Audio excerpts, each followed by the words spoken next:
Nel nome del Padre, del Figlio e dello Spirito Santo. Amen. Buona giornata a tutti.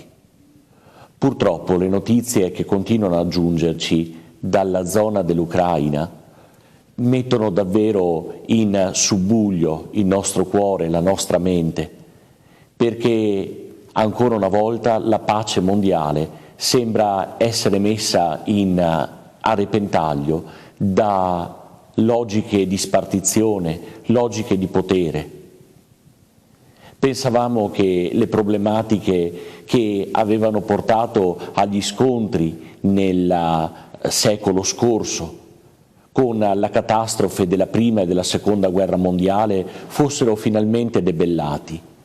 Non ci aspettavamo certamente che potessero ancora risuonare venti di guerra nella nostra Europa, che si ispira a ideali di pace, di fratellanza tra i popoli, così come in un contesto mondiale dove speravamo che le Nazioni Unite potessero realizzare quell'equilibrio tra i popoli che invece sembra ancora perduto.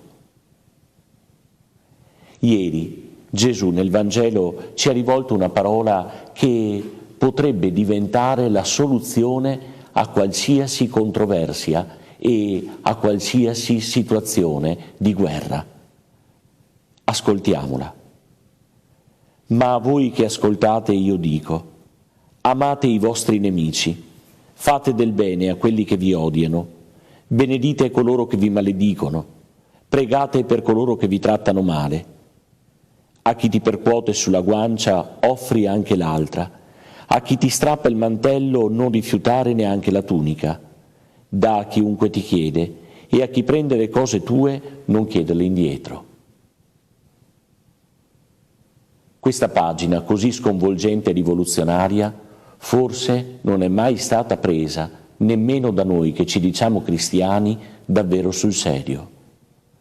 L'abbiamo scambiata per utopia pacifista, per buonismo, senza renderci conto che proprio qui sta la medicina ad ogni malattia che sa di violenza e di guerra.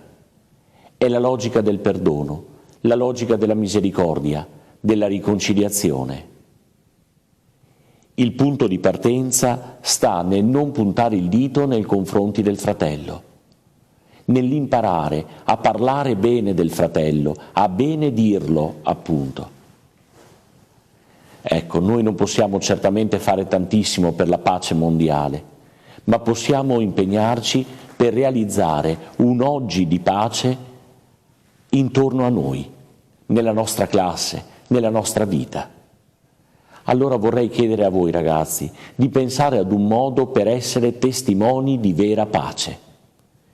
Mi ha colpito molto sabato quanto è stato detto in un convegno organizzato da Don Alessandro Piran e dal suo gruppo giovani su Giorgio La Pira.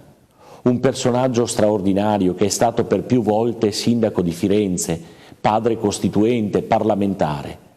Lui si definiva semplicemente un umile discepolo di Gesù, testimone della pace, e per la pace nel mondo ha dato la sua vita.